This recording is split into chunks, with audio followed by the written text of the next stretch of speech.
अद्य गुरुवासरः अथवा बृहस्पतिवासरः।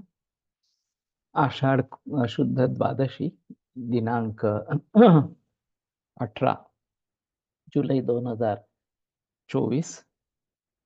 भावप्रकाश निघंटु यशद। शंखं चक्रं जलौकान् चारुदौर्भिश्चतुर्भिः सूक्ष्मस्वच्छातिरुद्यांशुकपरिविलसन् मौलिमम्भोजनेत्रं कालाम्भोदोज्ज्वलाङ्गं कटितटविलसच्चारुपीताम्बराढ्यं वन्दे धन्वन्तरिं तं निखिलगदवनप्रौढदावाग्निलीलम् प्रौढदावाग्निलीलम् ब्रह्मणो हि समारब्धामात्रेयाद्येषु पूजिताम् अस्मदाचार्यपर्यन्तां वन्दे गुरुपरम्पराम्। आयुर्वेदरतं वन्दे माधवाख्यं महागुरुम्। आयुर्वेदामृतं सर्वं शिष्येभ्यो यः प्रदत्तवान्। द्रष्टाज्ञानी दृष्टकर्मा कृतकर्मा तथैव च अध्यापकोऽभिषक्श्रेष्ठो महान् संशोधकस्तथा गुणैरेतैः समुदितैः यत्कार्यं प्रतनोति सः समृद्ध्यर्थं हि कार्यस्य वयं नु प्रयतामहे। सरस्वत्यै नमो यस्याः प्रसादात् पुण्यकर्मभिः बुद्धिदर्पणसङ्क्रान्तं जगदध्यक्षं ईक्षते आत्रेयं प्रथमं वन्दे आयुर्वेदजगद्गुरुम्।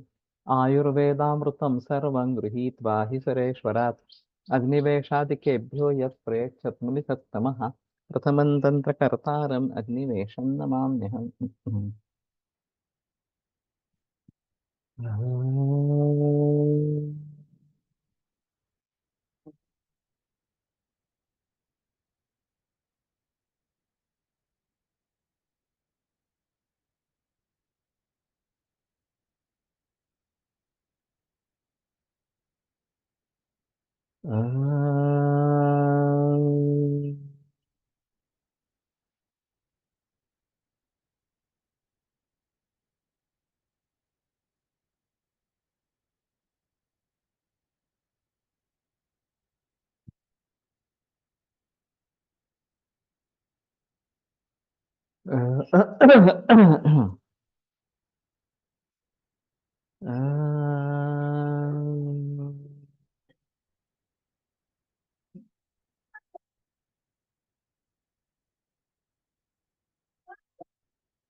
ओम शांति शांति शांति।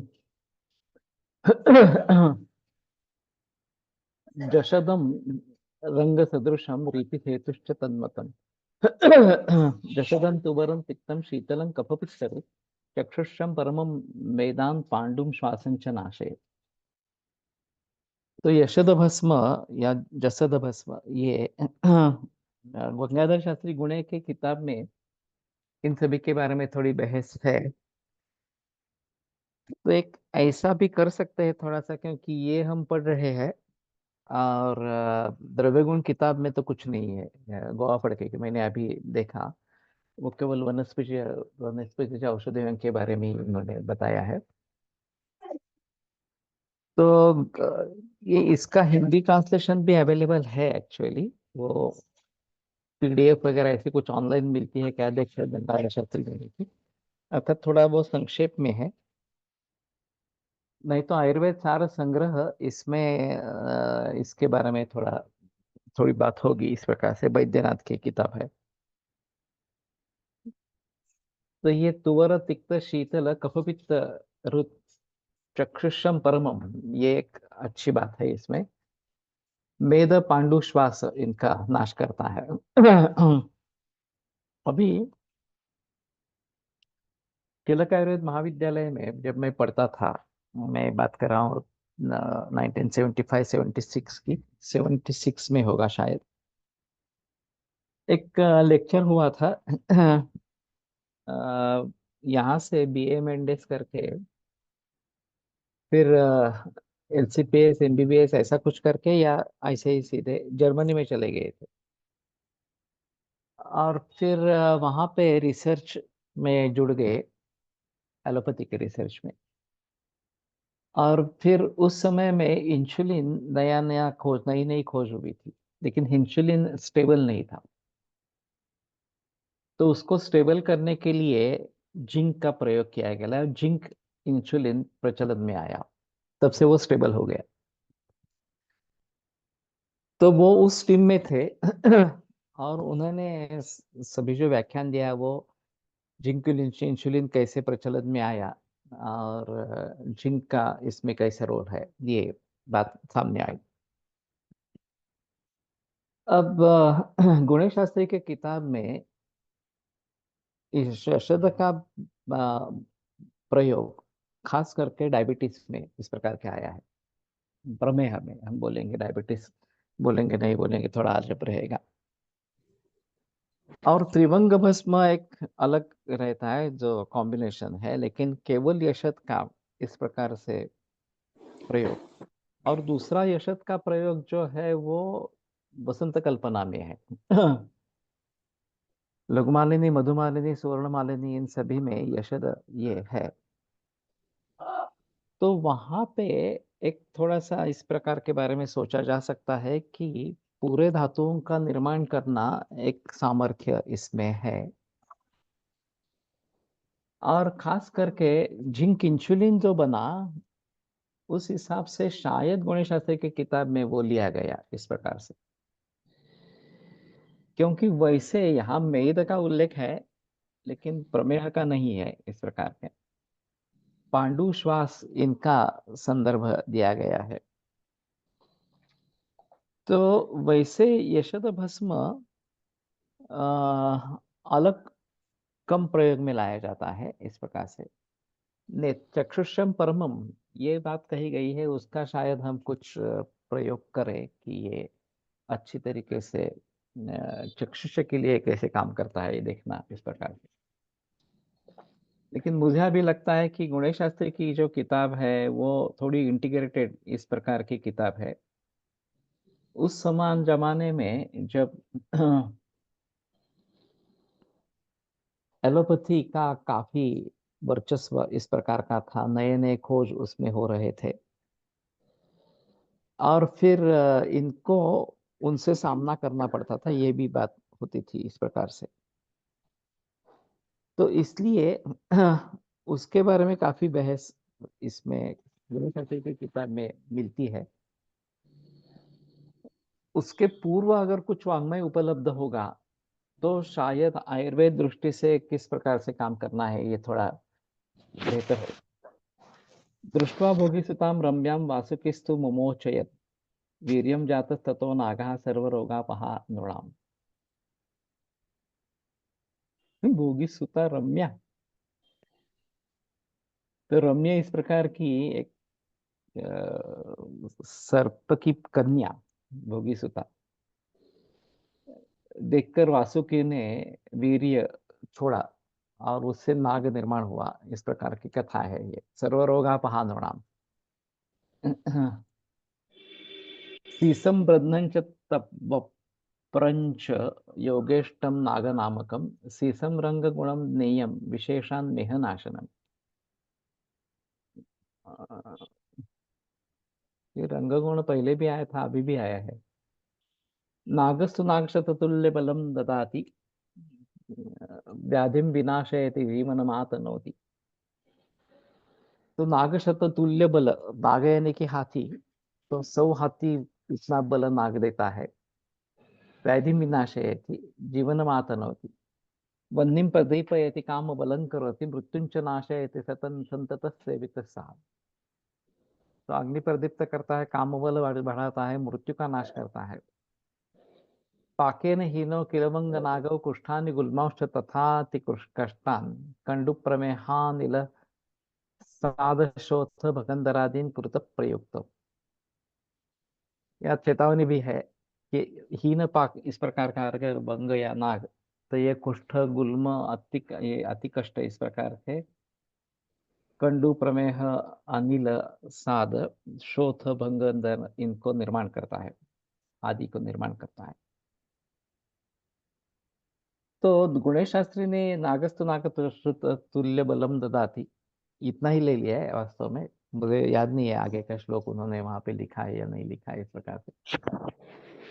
वह्निं प्रदीपयति काम बलं करोति मृत्युंच नाशयति संतत सेवितः सः। और पहला ही वाक्य ही धातु अत्यंत कोड़गिया है, इस प्रकार का है। जब इसका भस्म बनाना आरंभ करते हैं तो ये काफी समय लेने वाला मामला है, और अगर अच्छा भस्म नहीं बना तो ये दुर्गुणप्रद है। और यही बात है, सिलसिला है कि बहुत सारे योगों में नाग है, और अगर वो अच्छी तरीके से बना नहीं है तो उससे दुष्परिणाम होने लगते हैं। और देश विदेशों में जो भी केसेस नोटेड है आयुर्वेद टॉक्सिसिटी के बारे में, वो सभी नाक से जुड़े हैं। विदेशों में भी सिर्फ शंखपुष्पी में नाक पाया गया, जर्मनी में। और ये उन्होंने कैसे ढूंढ निकाला मालूम नहीं, लेकिन सिर्फ शंखपुष्पी से ही हुआ, ये सिद्ध हुआ था। अब सिर्फ शंखपुष्पी का और नाक का कोई संबंध नहीं है, तो यह एक आया कहाँ से? तो फिर पता चला कि ये रोड साइड ग्रोन इस प्रकार की शंखपुष्पी थी, और उस समय लेडेड पेट्रोल था। तो फिर बाद में टेक्नोलॉजी में खोज हुई और अनलेडेड पेट्रोल अभी प्रचलन में है, वो अनलेडेड पेट्रोल है, लेड निकाल देते हैं इस प्रकार से। लेकिन फिर भी लेड एसिड बैटरीज का प्रचलन अभी भी है। अभी नई नई बैटरियां आ रही है, लेकिन इसका डिस्पोजल बिल्कुल किसी को पता नहीं, इस प्रकार से चलता है, ऐसे ही फेंक देते हैं। तो इसके जरिए लेड आ जाता है। और दूसरी एक अजीब बात मैंने सुनी थी, विदेशों में खास करके बॉयलर से जो गर्म पानी आता है वो कपड़े धोने के लिए वगैरह काम में लाया जाता है, लेकिन वो पानी पीने के लिए कभी प्रयोग नहीं करने का है। पीने के लिए पानी उबाल के ही लेना है। उस बॉयलर के पानी में लेड आ जाता है, ऐसा कहना है। तो ये भी एक अजीब बात है। बहुत कम लोग इस प्रकार से कुछ करते होंगे कि बॉयलर का पानी पीने के लिए सीधा प्रयोग करते होंगे इस प्रकार से। ज्यादातर स्नान के लिए प्रयोग में लाया जाता है इस प्रकार से। और ये अच्छी तरीके से बना नहीं है, तो दुर्गुण पर्दा हो सकता है, इसमें संदेह की बात इस प्रकार की नहीं है। मैंने बेंगलोर के एक मरीज को गर्भपालर्स लिख के दिया, और उसने दूसरे दिन मुझे फोन करके बताया कि इसमें लेड है। मैं तो भूल गया था कि इसमें लेड है इस प्रकार से। तो मैंने कहा ठीक है, लेकिन मैंने काफी प्रयोग किए हैं इसके, आप ले लो, कोई प्रॉब्लम नहीं है इस प्रकार से। तो कहने का तात्पर्य अर्थ ये है कि लोग भी अभी सजग हो गए हैं कि आयुर्वेद में हेवी मेटल से करके उसको बदनाम करने का एक तरीका मिल गया। और हेवी मेटल्स में पारद नहीं आता। मर्क्यूरी के साइड इफेक्ट्स मिले हैं, क्योंकि मर्क्यूरी तो सभी औषधियों में है, सूचेकर से लेकर सभी औषधियों में है। लेकिन ये सुवर्ण भूपति, गर्भपाल रस वगैरह इस प्रकार के जो नाक युक्त इस प्रकार के, उसमें अगर नाक कच्चा प्रयोग किया जाए तो वो मुसीबत वाली बात बन जाती है। और इसलिए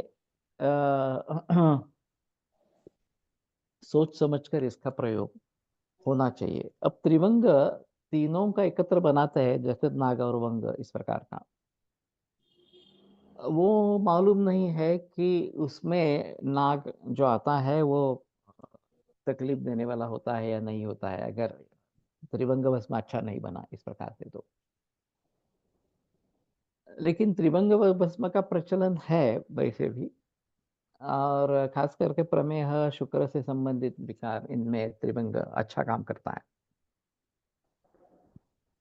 तो कहने का तात्पर्य अर्थ ये है कि नाग के बारे में हमें बहुत ही सजग इस प्रकार का रहना पड़ेगा। और अगर भस्म उसका प्रयोग करना है, किसी भी मरीजों में इस प्रकार से प्रयोग करना है, तो हमें विश्वास होना चाहिए कि ये भस्म अच्छी तरीके से बना है, तभी हम उसके बारे में कुछ सोच सकते हैं। नहीं तो ये नाग वाले औषधियों का प्रयोग न करें। अगर करना ही है तो 6 करके ही करें। तो उसमें मूल द्रव्य कुछ भी मिलता नहीं है। तो मैं तो सभी रसाशास्त्र के औषधों को 6 करके प्रयोग में लाता हूँ। तो ये आपत्ति इस प्रकार की नहीं रहती है। लेकिन काफी इस प्रकार के योगों में नागभस्म है, जैसे वसंत कुसुम आयो भुजग वंगकम त्रिवलकम विमर्दयाखिलम, तो उसमें भुजग भी है इस प्रकार से। तो वसंत कुसुमा कर तो प्रचलन में है, काफी प्रचलन में है। लेकिन ये अगर उसमें शुद्ध नाग नहीं हो तो ये भी तकलीफ वाला इस प्रकार का हो जाएगा। सुवर्ण तारा भ्रकताम ना सुवर्ण तारा भ्रकतागवंग, ये महालक्ष्मी विलास का पाठ है। ये भी इसी प्रकार से देखना पड़ेगा कि अच्छा है, नाग म्हणजेच लेड, येस।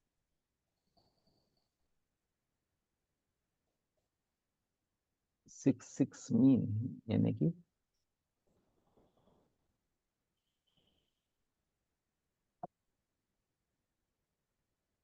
ये 6 मीन, ये क्या पता नहीं चला क्या होता है। सर तुम्ही आता बोलले ना, मैं 6 करके ही यूज करता हूँ, हाँ, वो 6x, 6 क्या है? 6 नहीं, 6x। 6x का मतलब म्हणजे है काय सर? एक भाग ये लेना, औषध लेना, उसमें 9 भाग शर्करा डालना। अब ये शर्करा कौन सी डालनी है, ये काफी मुश्किल वाला मामला है। बापू नानल सर टैपियोका का प्रयोग करते हैं, वो तो स्टार्च है इस प्रकार से। मैं ग्लूकोज शर्करा शर्करा डालता हूँ। कुछ लोग मिल्क शुगर डालते हैं, लेकिन मिल्क शुगर में जो आती है अभी विदेशों से, वो A1 मिल्क की है, जर्सी गाय की है, नीदरलैंड से आती है। तो वो करने में तो कोई मतलब इस प्रकार का नहीं है। और फिर 3 तास उसका खल करना, ये 1x हो जाता है। फिर उसमें से एक हिस्सा लेना, उसको 9 गुना फिर शर्करा शर्करा डालना, फिर 3 तास इस प्रकार से खल करना, ये 2x होगा। इस प्रकार से 6x तक जाना है, तो 1 लाख गुना हो जाता है वो जो द्रव्य है वो। और फिर इसमें आप प्रयोगशाला में प्रयोग इसका परीक्षण करेंगे तो ये कुछ मिलता नहीं। कैन वी ऐड गुडूची सत्व और सूक्ष्मीकरण, तर 7 दिवसाच्या औषधामध्ये किती 6x चूर्ण टाकावे? मेरा तो जो होता है वो 6x वाला भी मैं 15 मिलीग्राम में डालता हूँ। तो ये तो बहुत ही कम मात्रा इस प्रकार की हो जाती है। इसी प्रकार से मैं हीरक भस्म का, वैक्रांत भस्म का प्रयोग करता हूँ। वैक्रांत काफी सस्ता है, हीरक काफी महंगा है। तो जो मैंने कैंसर के लिए दवाइयाँ बनाई है, मैं अभी इसके बारे में भी बोल दूँ, बेटर ऑप्शन रहेगा। मेरे बहुत सारे छात्रों ने मेरा फाउंडेशन या इंडेक्स कोर्स किया है, फिर भी कैंसर के लिए प्रैक्टिस करने के लिए वो ज्यादा तैयार नहीं होते। अपने आप कोई केस आए तो देखेंगे ऐसी स्थिति है, उसके लिए कुछ प्रचार प्रसार करना इस प्रकार की स्थिति नहीं है। तो उसके बारे में मैं सोच रहा था कि ये जरूरत तो कैंसर के लिए है ही, समाज में बहुत ही जरूरी है। तो वैद्यों में उत्साह कैसे बढ़े और वो कैसे करने लगे इस प्रकार से। मेरे एक रुग्ण की यूएसए में रहता है, मैंने डाबर का वसंत कुसुम प्रयोग किया था। उसके ब्लड में नाक की मात्रा बहुत ज्यादा आई। बाद में पता चला कि डाबर वाले अपने वसंत कुसुमाकर के नाम बढ़ा कर डालते हैं, नाक बढ़ा कर डालते हैं, जिससे उसके गुण बढ़ जाते हैं। तब से डाबर का वसंत कुसुमाकर बंद किया कंपनी, लेकिन ये मानने को तैयार नहीं है। हाँ। इसमें दो चीजें हैं कि फ्री रेडिकल्स और कंपाउंड्स, इनमें अंतर होना चाहिए। और वास्तव में सीसीआरएस को इसके बारे में प्रयास करना चाहिए। जैसे मैंने कहा कि बॉयलर के पानी से नाक आता है, जो रेगुलर पानी है उसमें भी नाक मिक्स हो सकता है इस प्रकार से। या रोड साइड ग्रोन इस प्रकार की शरब, ये शंख पुष्पी थी, उसमें भी नाक आया था। तो अन्य सोर्सेस से अगर नाक आता है तो वो फ्री रेडिकल्स होते हैं, और उसकी टॉक्सिसिटी दिखेगी ऐसा नहीं है। सॉरी, उसकी टॉक्सिसिटी दिख सकती है, लेकिन अभी केवल नाक पाया गया औषधियों में जो प्रमाणित मात्रा है 10 मिलीग्राम 15 मिलीग्राम ऐसा कुछ है, उससे ज्यादा है तो वो तुरंत एलोपैथी वाले शोरगुल मचाना शुरू करते हैं कि तुम्हारे औषध में ये है, नाक है, ये किडनी को फेल कर देती है वगैरह वगैरह इस प्रकार से। और एक्चुअली कंपाउंड में जो नाक आता है इस प्रकार का, जिसमें कुछ हद तक कुछ मारण शोधन इस प्रकार का होता है, शोधन मारण होता है, वो फ्री रेडिकल्स नहीं रहते। फ्री रेडिकल ज्यादा तकलीफ वाले हैं, ये उतने तकलीफ वाले नहीं है। फिर भी अगर उसका परसेंटेज ज्यादा पाया जाता है तो ये बात होती है। रिलायंस रेलिगेयर एक ऐसी कंपनी है कि जो रूटीन में नाक का परीक्षण करती है। अगर आप ये रूटीन चेकअप के लिए जाते हैं तो सोडियम पोटेशियम वगैरह वगैरह इन सभी के साथ लेड ये भी कर लेते हैं। और कहीं कहीं एलोपैथी के डॉक्टर अगर उनको पता चलता है कि आयुर्वेद के ट्रीटमेंट पे पेशेंट है तो सुझाव देते थे कि लेड करवाओ इस प्रकार से। अब बाकी कंपनियां भी लेड करती है इन्वेस्टिगेशंस पर, लेकिन जनरल रूल करके नहीं करती है, अगर सुझाव दिया तो ही करती है इस प्रकार से। लेकिन रिलायंस रेलिगेयर खुद अपने से अपने ही हिसाब से नाक का परीक्षण करती रहती है, और वो दिखाया गया तो फिर ये एलोपैथी वाले संत्रस्त हो जाते हैं। वास्तव में उसमें मरीज में कुछ भी लक्षण नहीं होते हैं, ये एक अहम बात इस प्रकार की है।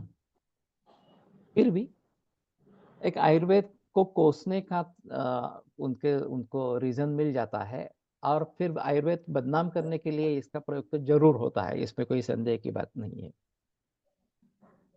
तो कहने का तात्पर्य अर्थ ये है कि अगर हमें इससे बचना है तो 6x करके करना ये ज्यादा बेहतर ऑप्शन इस प्रकार का है। अब कोई समझेंगे कि 6x करने से इतना कम हो जाता है द्रव्य तो उसके रिजल्ट आएंगे नहीं आएंगे, तो ये बात सही नहीं। उसके रिजल्ट आते हैं, बापू नानल से लेकर बहुत सारे वैद्यों ने इसका प्रयोग किया है, मैंने भी किया है, कोलटकर सर ने भी किया है, और फिर भी अच्छे रिजल्ट्स आते हैं। इतनी कम मात्रा होने के बावजूद भी अच्छे रिजल्ट्स आते हैं। रिजल्ट्स आना न आना ये आपका डायग्नोसिस, आपकी अवस्था, आपका ये औषध का प्रयोजन या औषध का नियोजन, ये इन सभी बातों पर निर्भर है। तो ऐसा नहीं बता सकते कि कम मात्रा है इसलिए रिजल्ट्स नहीं आएंगे, रिजल्ट्स आते हैं, उसमें कोई संदेह की बात नहीं। 6x कसे तयार करावे प्लीज पुन्हा सांगा, आवाज समझ में। जो मूल द्रव्य है वो 1 भाग और 9 भाग शुगर। अब जैसे गुरुची सत्व के बारे में बात कही गई कि गुरुची सत्व में ये कर सकते हैं क्या, तो मुझे बाजार में जो गुरुची सत्व मिलता है वो क्या है, एक बड़ा विषय है।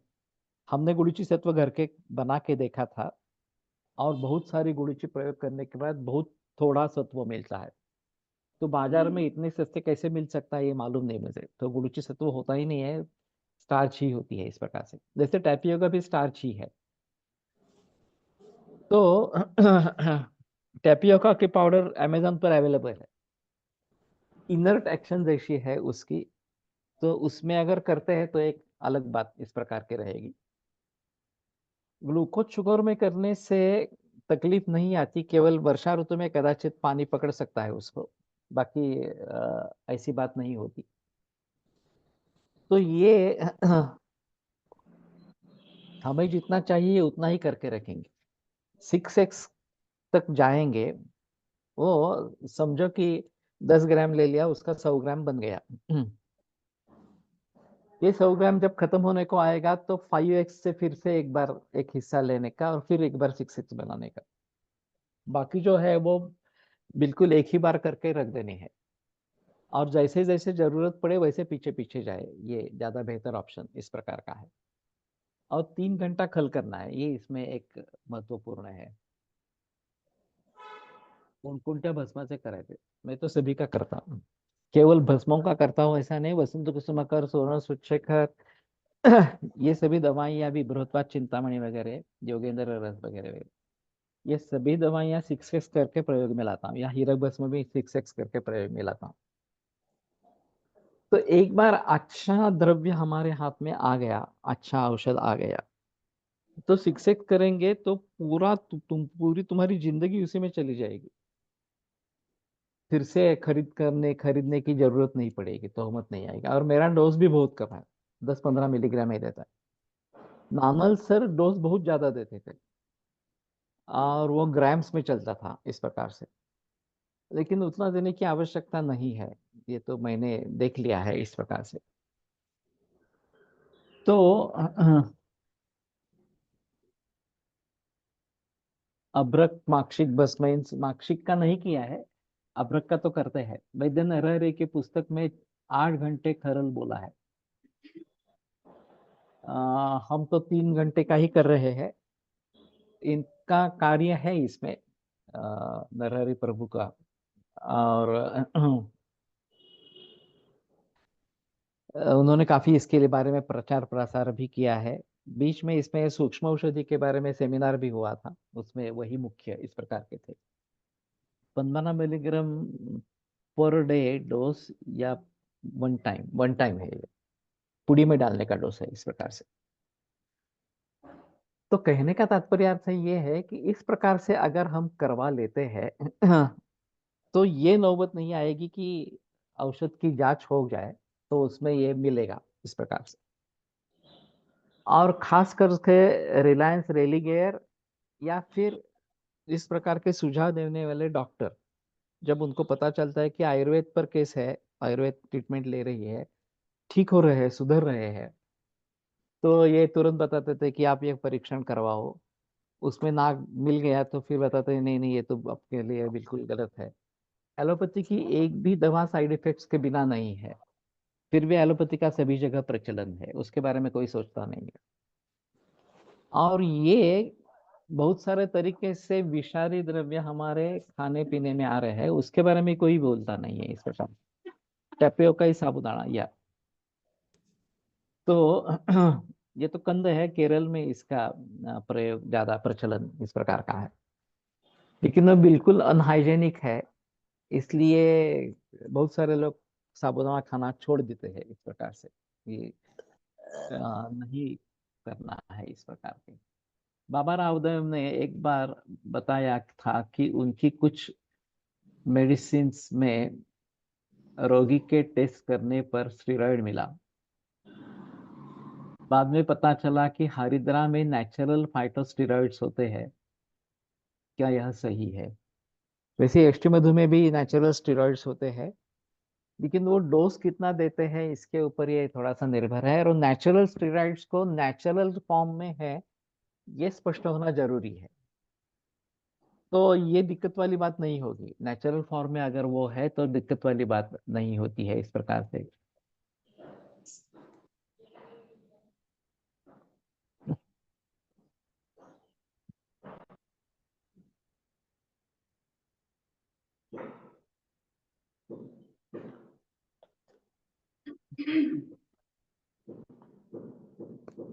6x करता ना एका वेळी ही वेळ गाठायचे मिश्रण,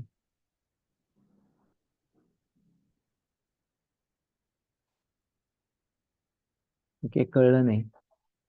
एक हिस्सा ले लेंगे, 9 हिस्सा डालेंगे और 3 घंटे खर करेंगे। नहीं तो इनके हिसाब से 8 घंटे करे तो भी अच्छा है, उसमें कोई प्रॉब्लम नहीं है। एका वेळ घासायचे, या उसमें अंतर नहीं होना है, सलगता से करना है, ये बेहतर ऑप्शन है। अभी क्या करते हैं, नानल सर के यहाँ ये ड्राई रोटेटर इस प्रकार का था, उसमें डाल देते थे, 3 घंटे चलाते थे और फिर निकाल लेते थे। तो आदमी को बैठने की जरूरत नहीं है, उसका स्पीड थोड़ा ज्यादा होता है। अभी इस प्रकार से भी मोटर आए हैं कि जो धीमे गति से करते हैं, फिर भी ये 3 घंटे इलेक्ट्रिक पर चलते हैं, 3 घंटे इस प्रकार से चला सकते हैं, कोई प्रॉब्लम नहीं है। मूल औषधि और सूक्ष्म औषधि दोनों का परिणाम बराबर हो सकता है क्या, या फिर परिणाम काल दोनों का अलग हो सकता है? अभी फिर भी जहां इमरजेंसी है, जरूरत पड़ती है, वहां मूल द्रव्यन का ही प्रयोग करना बेहतर है। ये आमतौर पर हम जब पुड़िया में दवा देते हैं तो सूक्ष्म करके ही दे देंगे।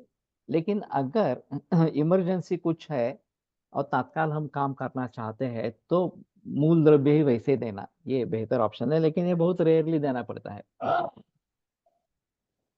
ज्यादा फास्ट होती। ये ऐसा कहता है कि नैनो टेक्नोलॉजी के जरिए ये काम करते हैं, और नैनो टेक्नोलॉजी के बारे में हमें थोड़ा देखना पड़ेगा इस प्रकार। Is there any test which can differ natural steroid from other? होना चाहिए, मुझे तो मालूम नहीं है इसके बारे में। लेकिन गलतफहमियां लोग फैलाते रहते हैं, ये भी एक अलग बात है। मैंने बापू नानल सर के बारे में, एक मरीज ने मुझे बताया कि उनके रिजल्ट्स बहुत अच्छे हैं, वो स्टेरॉइड डालते हैं। मैंने कहा बस करो ये बात, मैं नानल को अच्छी तरीके से जानता हूँ और ऐसा कुछ भी नहीं है उनके यहाँ कि वो स्टेरॉइड्स मिलाते हैं वगैरह। मेरा भी एक मरीज इस प्रकार से मुझसे चला गया था, 1000 वेळा घोटायचे असते ना प्रभू सरांप्रमाणे। 1000 वेळा, ये तो मालूम नहीं मुझे, तो 1000 बार, 3 घंटे का ही है इस प्रकार से। वो प्रभु की किताब एक बार देखो। आमवाद का पेशेंट था, स्वर्ण भूपति सूक्ष्म डोज में मैंने दिया था और उसको बहुत ही अच्छे रिजल्ट्स आ गए। तो उसने सोचा कि मैंने स्टेरॉइड दिया है इस प्रकार से, और वो भाग गया। वापस आया नहीं, बता के गया कि मुझे लगता है कि तुमने स्टेरॉइड दिए हैं, मैं दवा नहीं देने वाला इस प्रकार से। तो ये अजीब बात है। त्यांच्या पुस्तकात आहे। तो ठीक है, 1000 बार करने के लिए कितना समय लगता है देखो और फिर करो। काष्ठौषधि चूर्ण का भी सूक्ष्मीकरण क्या बताया है? नहीं, उनका तो नहीं बताया। काष्ठौषधि के बारे में, काष्ठौषधि में भी ये इस प्रकार से नाग वगैरह आ सकते हैं, ये एक अजीब बात है। जैसे शंकर पुष्कर की बात मैंने की उसी प्रकार से। अब क्या हो रहा है कि अभी भी वनस्पतियां जो है वो जंगल से आ रही है और वो नेचुरल, कुछ प्रॉब्लम नहीं होती। लेकिन कल्टीवेशन शुरू हो गया इनका, और फिर कल्टीवेशन के जरिए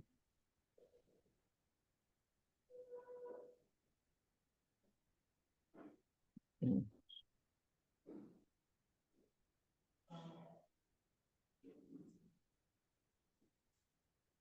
हम्म,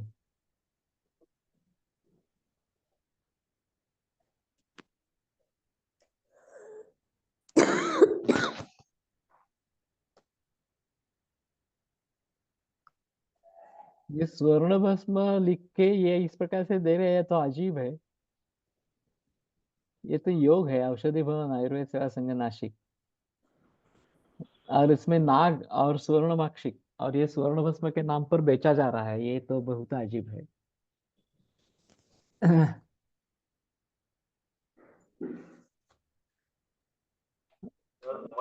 ये कब का है ये पिक्चर जो है, वो पुराना पिक्चर लगता है या अभी का है? सर नमस्कार, प्रशांत बोलतोय, प्रशांत बोल रहा हूँ। ये मैंने हम्म, डाला है, मैंने किया था ये। तो जब मैंने इसके डिटेल में गया तो ये उन्होंने प्रकट किया हुआ है, तो वो वस्तु उसमें दिखते हैं करके। लेकिन जब तो उन्होंने बोला एक तो भस्मीकरण का हेलो, तरीका है वनस्पति मारिच, एक और सेकंड। शायद इसको अलग एक है भस्म मारिच, तो वो हाँ श्रेष्ठ सेवन रहता फाइव का ನನ್ನ ಮಗಳ लेकिन ಎದ್ದೇಳ್ಬೇಕಲ್ಲ ये गलत है। मैं जब स्वर्ण भस्म की बात कर रहा हूँ वो केवल स्वर्ण भस्म की बात कर रहा हूँ, ये इस प्रकार के भस्म की बात नहीं अपेक्षित। है। हाँ, तो ये थोड़ा अजीब है। स्वर्ण और नाग और स्वर्ण माक्षिक, ये स्वर्ण माक्षिक वैसे भी स्वर्ण के पर्याय के रूप में दे सकते हैं, ये भी एक बात बताई गई है, लेकिन उसके परिणाम काफी सौम्य होते हैं। मी वनस्पति चूर्ण मिश्रण ही 45 मिनिटे खल करून वापरते, नेहमी छान रिझल्ट येतात. ओके. लेकिन वनस्पतियों को अगर उनसी की भावना दी जाती है तो ज्यादा अच्छे रिजल्ट आते हैं. होम्योपैथी में 100x इत्यादि इसी सूक्ष्म चिकित्सा का उदाहरण देते हैं, जिसमें कोहल सेल्फ फर्मेंटेड अल्कोहल को डाइल्यूट किया जाता, ऐसा बताया है.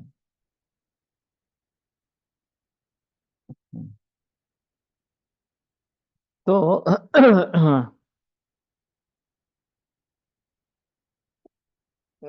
इस तरीके से थोड़ी बात हो सकती है कि ये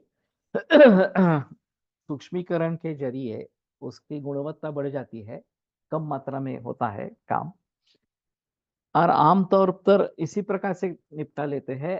अगर जरूरत पड़ती है, किसी को सुझाव देना है, तो फोन पे या इस प्रकार से एक दवा लेने के लिए कहते हैं कुछ दिनों के लिए, स्वर्ण सुचेकर हो या योगेंद्र रस हो वगैरह वगैरह, इस प्रकार से शासका चिंतामणि हो, तो ऐसे ही बता सकते हैं. लेकिन वो कुछ दिनों के लिए, वैसे रेगुलर में उनका प्रयोग करना है तो सूक्ष्म करके ही प्रयोग करेंगे, वो बेहतर ऑप्शन इस प्रकार का है. तो मैं कैंसर के बारे में बात कर रहा था कि आप में से कितने लोगों ने मेरे कैंसर का कोर्स किया है, फाउंडेशन या इन डेप्थ? जरा यस नो इस प्रकार से बताइए, या यस यस वाले हैं वो बताए, वो ये बताइए, ये ज्यादा बेहतर होगा इस प्रकार से. अजय सिंह गुर्जर,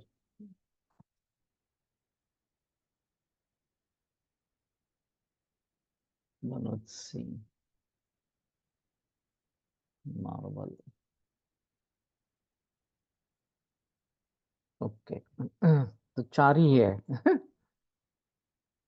और आपके पास कैंसर के मरीज है, नहीं है? आप ट्रीट करने की कोशिश करते हैं, नहीं करते हैं? ये एक तरह ऐसा है. ओके. हाँ, ओके. तो अभी मैंने एक इस प्रकार से सोचा है कि मैंने 2 फॉर्मूले तैयार किए हैं, अमृत वेद नंबर 1, अमृत वेद नंबर 2. अमृत वेद नंबर 1 में हीरक वैक्रांत ये मुख्य है, रक्तपाचक है, शुक्र शोधन गण है, इस प्रकार से. और फिर दूषी विषारी अगर डाला है इसमें, तो ये जो कॉम्बिनेशन है, ये सुबह शाम. और दूसरा है उसमें पाठा मिश्रण सारीवा, हीरक वगैरह, ये तो है ही इस प्रकार से. बाकी रक्तपाचक वगैरह, रसायन चूर्ण भी दूसरे में है इस प्रकार से. और ये भावित है, रक्तपाचक जो है वो, रसायन चूर्ण जो है वो भावित है. तो ये इन जनरल किसी भी कैंसर के मरीज के लिए दे सकते हैं. मेरे कुछ छात्रों ने इस प्रकार का शुरू किया और उनके पास पेशेंट मेंटेन रहे. इसमें एक बात अहम है, मला पण खूप दिवसापासून करायचा. तो गाडगिल करके वेबसाइट है, वहां पे जाओ, ऑनलाइन कोर्स है, वहां पे रजिस्टर करो, पैसे भरो, तो कोर्स शुरू हो जाता है.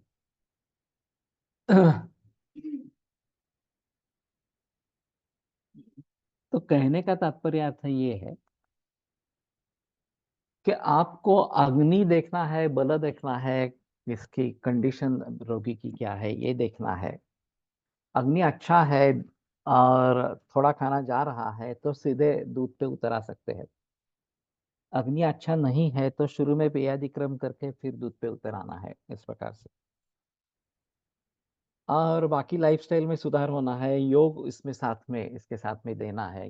ये खास करके ये अनुलोम विलोम, मूलबंध, ओंकार और बहिकुंभक, ये सब करने हैं इस प्रकार से. तो इस प्रकार से करने से और ये जो योग है, can you repeat the formula again? पहला जो फॉर्मूला है उसमें हीरक वैक्रांत रक्तपाचक सूक्ष्म इस प्रकार का, यानी कि भावित इस प्रकार का रक्तपाचक है। दूषी विषारी है। और दूसरे फॉर्मूले में रसायन चूर्ण है मुख्य, हीरक विक्रांत दोनों में ही है, पाठा मिश्रण और सारिवा ये भी है इसमें, और शुक्र शोधन गण दोनों में है। ये एक अहम मुद्दा इस प्रकार का रहेगा। तो कहने का तात्पर्य था ये है कि मैं एक महीने की दवा 5,000 रुपए में देता हूँ वैद्यों के लिए, और मेरा सुझाव है कि वो कम से कम 6,000 रुपये ले ले उसको, तो 1,000 रुपये उनके लिए मार्जिन होगा। दूसरी बात, इन दवाइयों के साथ उन्हें जो भी दवा देनी है वो दे सकते हैं, पेशेंट वाइज अगर दवा कुछ देनी है तो वो दे सकते हैं इस प्रकार से। और मैं ये भी सोच रहा हूँ कि मेरे अनुभव के आधारों पर मैंने बहुत सारे प्रकार के कैंसर ट्रीट किए हैं, ब्रेन ट्यूमर से लेकर oral cancer, lung cancer, liver cancer, breast cancer, colon cancer, gall bladder cancer, prostate, ovarian, uterus के वगैरह वगैरह सभी प्रकार के कैंसर मैं ट्रीट करता आया हूँ इस प्रकार से। तो इसमें जो थोड़ा परिवर्तन लाना पड़ता है इस फॉर्मूला में, वो मैं उस हिसाब से करता हूँ कि यकृत लिहारी लोह है या फिर ये समुद्र फेन का खास करके प्रयोग लंग कैंसर में, वर्धमान पिपली रसायन है वगैरह वगैरह इस प्रकार। तो मैं हर प्रकार के अनुसार एक फॉर्मुलेशन अलग बनाऊंगा, सुबह वाला जो सुबह शाम वाला जो है वो। अगर आपके पास स्पेसिफिक पेशेंट है, लंग कैंसर का ही है, लिवर कैंसर का है, कोलन कैंसर का ही है, तो नंबर 1 जो कॉलम ये है वो बदलेगा, उसमें लिवर कैंसर, कोलन कैंसर वगैरह ऐसे इस प्रकार से कुछ नाम देंगे उसको। और वो सुबह शाम और दोपहर रात वाली वही रखेंगे, उसमें चेंज करने की जरूरत नहीं है इस प्रकार के। और वो फॉर्मूला थोड़ा सा महंगा होगा, ये 5,000 में है, वो 6,000 में होगा इस प्रकार से। और आपको ट्रीट करना है। अभी दिक्कत वाली बात ये होती है कि मेरे पास पूरे भारत भर से मेरे मरीज है।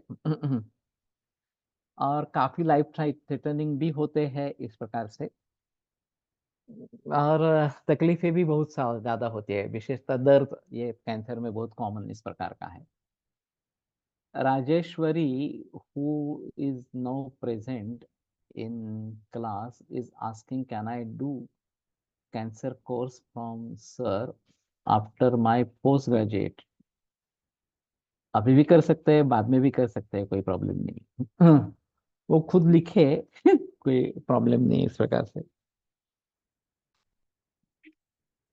तो पहला जो कोर्स है फाउंडेशन, वो 26-27 लेक्चर्स का है, और दूसरा जो है 30 लेक्चर का है, इन डेप्थ कोर्स है। पहले फाउंडेशन करे फिर इन डेप्थ करे। और समाज में जरूरत बहुत ज्यादा है, क्योंकि लोग तंग आ चुके हैं एलोपैथी से, खास करके कैंसर में तो ये बात बिल्कुल सही है।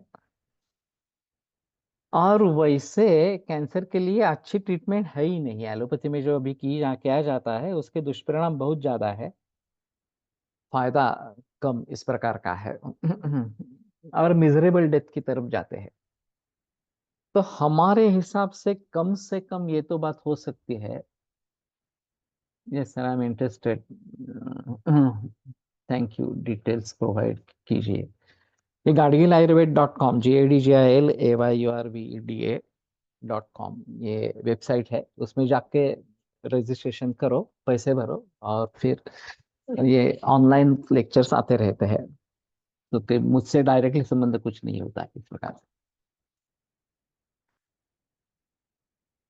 तो जो लोग ये फॉर्मूला यूज करना चाहते हैं, अभी हमने कॉमन फॉर्मूला के स्ट्रिप्स पैकिंग बनाई है, कैप्सूल भर के स्ट्रिप पैकिंग की है, तो देने में भी आसान इस प्रकार का है थोड़ा सा। तो यहाँ पे डिमांड करेंगे क्लिनिक में मेरे, तो आपको ये भेजी जाएगी पैकेट्स जो है वो। और फिर वो आपको देना है मरीजों को, ये एक बात। लेकिन जो मैंने पहले कहा कि अग्नि देखना है, अग्नि कैसा है, क्या है, शक्ति कैसी है, ये स्टेज कौन सी है। काफी लाख सारे लोग एडवांस स्टेज में ही आते हैं इस प्रकार से। तो उनको ये ऐसा कह सकते हैं, अगर आप जिम्मेदारी नहीं लेना चाहते हैं तो ये हमारे सर का फॉर्मूला है। और उनका इतना इतना अनुभव है, आप लेना आरंभ करो। अगर आपको अच्छा लगता है और बेटर फील होता है तो फिर मैं और भी दवाइयाँ इस प्रकार में दे दूंगा। और योग करने के में तो कोई प्रॉब्लम नहीं है, योग तो कर ही सकते हैं इस प्रकार से।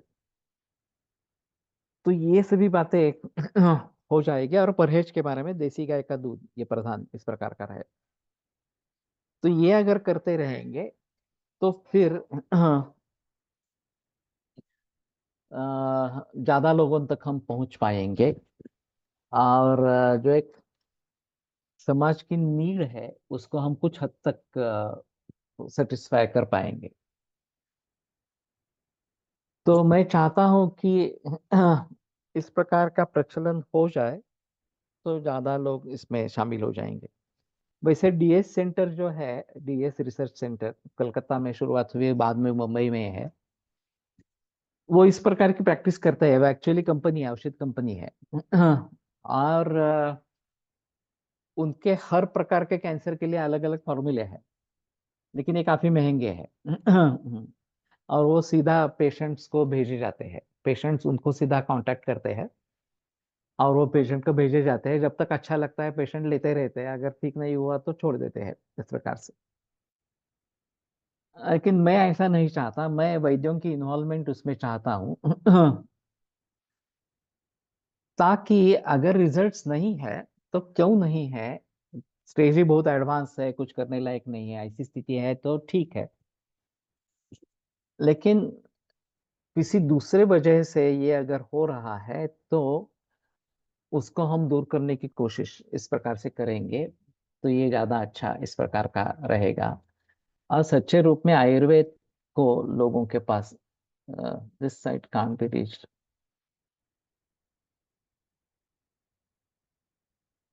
आयुर्वेदा चाहिए, गाडगिल आयुर्वेद VDA चाहिए।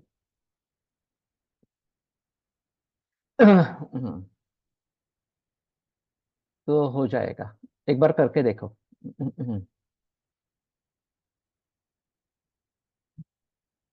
सर, सूक्ष्म कल्पना करते हुए खरल का बत्ता हैंडल भारी चाहिए या फिर हल्का होने से भी काम हो जाता है?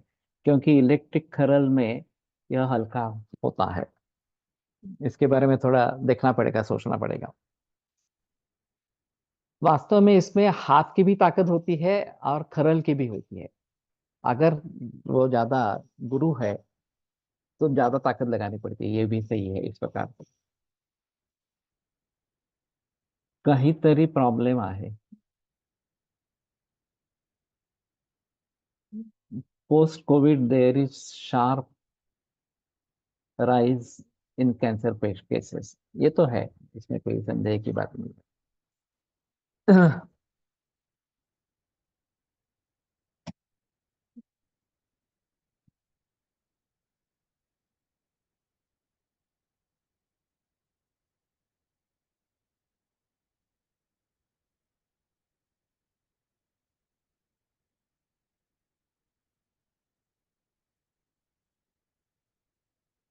ये आ रही है वेबसाइट गाडगिल आयुर्वेदा, तो www.gadgilayurveda.com, ये करो तो होगा, प्रॉब्लम नहीं है।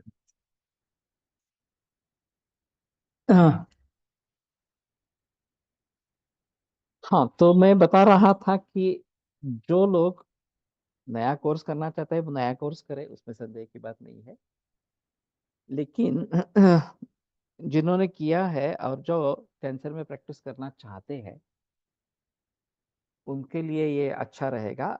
और दूसरी भी बात ऐसी है कि हमारी वेबसाइट में हम उनको जगह देते हैं और ये बहुत मामूली दाम पर है वास्तव में, अभी जो मैंने रखा है वो बहुत मामूली दाम पर है। तो ईयरली सब्सक्रिप्शन उसका होता है। तो बिकम ए सर्विस प्रोवाइडर इस प्रकार की बात वेबसाइट में मिलेगी आपको। लेकिन मेरा अनुभव रहा है कि लोग कुछ करते नहीं है। बहुत सारे लोग हैं उसमें, लेकिन फिर भी उनको कुछ प्रचार प्रसार करना है, ये कर नहीं रहे इस प्रकार से। तो केवल वेबसाइट में लिस्टिंग आ जाएगा तो कोई अपने आप आ जाएगा, ये बात नहीं होगी। हम सभी को लेकर उसके प्रचार प्रसार के बारे में सोचना है, तभी ये आगे बढ़ेगा इस प्रकार से। और मैं अभी सोच रहा हूँ कि मेरे पास अगर कोई मरीज आता है इस प्रकार का, उस जगह से कि जहाँ कोई हमारा सर्विस प्रोवाइडर उपलब्ध है, तो मैं सोच रहा हूँ कि मैं उसको ये केवल ओरिजिनल फार्मूला, या फिर अगर ये जो विशिष्ट प्रकार का कैंसर है तो उसका फार्मूला दे दूंगा, और उस व्यक्ति से संपर्क करने के लिए कहूंगा कि आप उनके पास जाओ, उनके पास रेगुलरली चेकिंग करते रहो, और फिर आगे वाली दवाइयां हैं वो दे देंगे इस प्रकार। अगर आप खुद सक्षम है और दवा दे सकते हैं तो कोई प्रॉब्लम ही नहीं है, तो मेरे फॉर्मूले की भी जरूरत नहीं है। लेकिन अगर आपको ये तकलीफ होती है कि कैसे करूं, क्या करें, कैसे शुरुआत करूं इस प्रकार से, तो ये फॉर्मूला अच्छा इस प्रकार का काम करेगा, और काफी लोग अभी इसका प्रयोग करने लगे हैं और अच्छे रिजल्ट्स है। तो सभी इसका इस्तेमाल कर सकते हैं, इसमें कोई संदेह की बात इस प्रकार की नहीं है। तो वन्निम दीपयति कामल, हम तो नाग भस्म से हमारा यह सब सिलसिला शुरू हुआ। और ये एक बड़ा अहम मुद्दा है, क्योंकि आयुर्वेद को बदनाम करने के लिए नाग भस्म का ज्यादा प्रयोग किया जाता है। और इसलिए मैं चाहता हूँ कि इसके बारे में सजग रहे, और खास करके रसौषधियाँ जो है वो सूक्ष्म करके प्रयोग करें। हाँ, मैं एक दूसरी बात बताने जा रहा था। ये जो दवा बाजार है मुंबई में, काड़वा देवी में, एक अजीब बात है कि ये लोग वनस्पतियों के साथ धातु भी बेचते हैं, और वहां कॉन्टेमिनेशन हो सकता है। तो इसमें हमारा कोई दोष नहीं है। वो दोनों साथ में क्यों बेच रहे हैं मालूम नहीं है इस प्रकार से। और फिर उसमें कॉन्टेमिनेशन हो गया तो ये नौबत वैद्यों के लिए आ जाती है। दूसरी एक अजीब बात ऐसे है कि रॉ मटेरियल परचेस करते हुए कंपनी को भी कोई अ, जो बेचने वाला है उसके ऊपर कोई भी जिम्मेदारी नहीं है, वो कुछ भी बेच सकता है। लेने वाले की जिम्मेदारी मानी जाती है कि आप चेक करके देखो ये कॉन्टेमिनेटेड है या नहीं है। Registration is not available now on website. ऐसा तो नहीं होना चाहिए। एक बार मनीष जोशी से बात करता हूँ अगर ऐसी कुछ दिक्कत है तो। लेकिन मुझे तो ऐसा नहीं छोड़ा था मैंने इस प्रकार से। तो ठीक है, अगर है तो मैं मनीष जोशी का नंबर यहाँ पे शायद मैं जीएसवीसी में डालूंगा, उससे सीधे संपर्क करो। मैं भी एक बार देख लेता हूँ अगर इस प्रकार की कुछ नौबत है क्या इस प्रकार से। तो हाँ, मैं बात कर रहा था कल्टीवेशन पर लोग आ गए हैं। कंपनियां अभी कल्टीवेशन पर आ गई है, और ये कल्टीवेशन अगर अच्छा नहीं हो तो उसमें इस प्रकार के ये पेस्टिसाइड्स वगैरह घुस जाते हैं। अगर हमारा ऑर्गेनिक फार्म है या नेचुरल फार्म है और उसमें हम वनस्पतियों को करते हैं, तो फिर दिक्कत नहीं आती। उसमें अगर पेड़ पौधे या औषधि वनस्पतियां को उगाते हैं तो ये दिक्कत नहीं आती इस प्रकार से।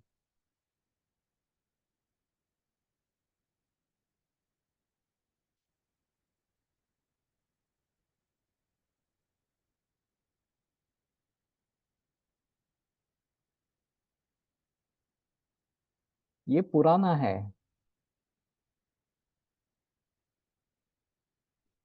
ई लर्निंग में फाउंडेशन, इसमें जाओ।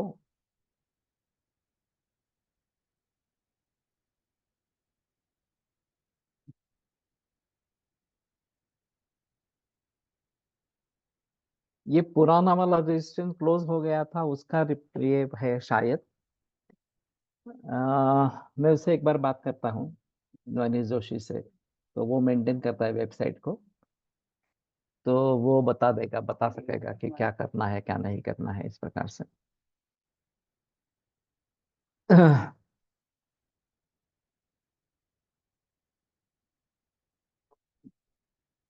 तो मुझे लगता है कि हम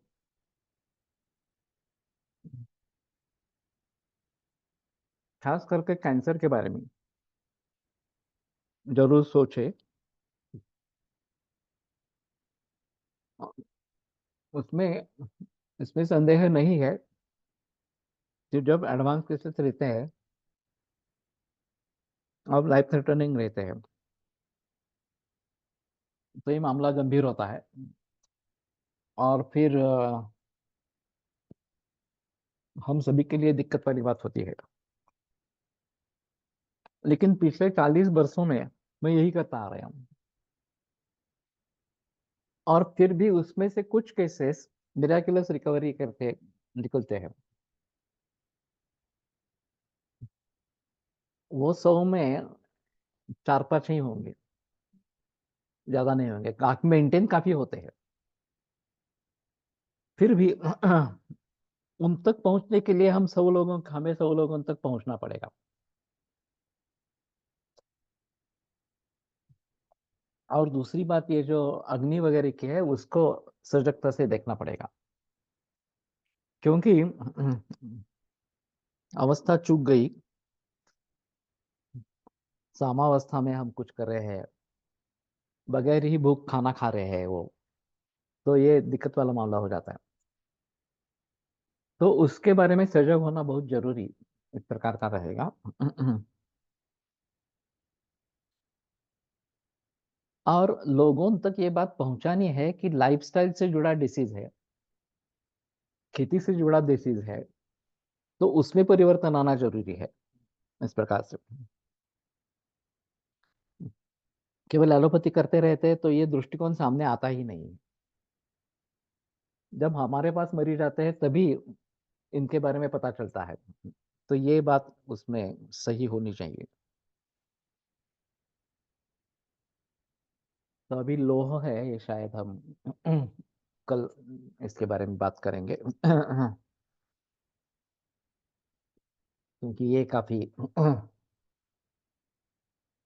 बड़ा है, और वैसे लोह का इस्तेमाल ज्यादा होता रहता है। तो कल इसको लेकर आगे बढ़ेंगे तो ज्यादा बेहतर ऑप्शन होगा।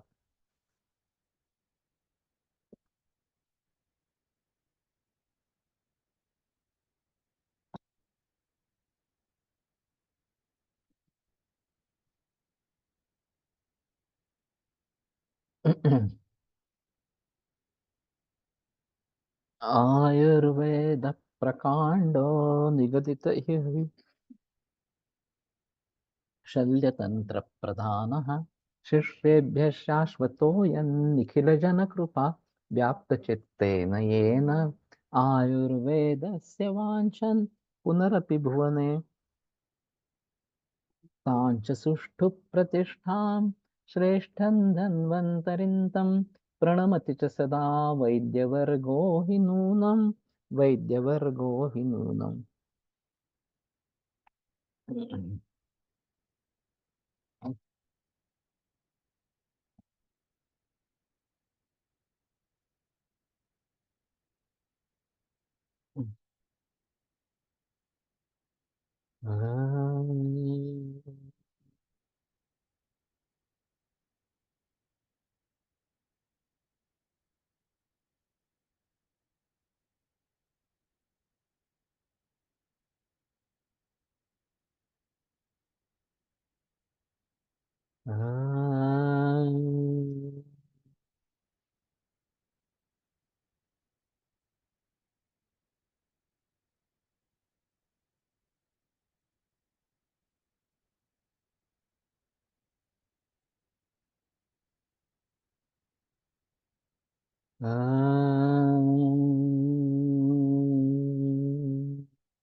विरम्यते व्याख्यानव्यापारात्।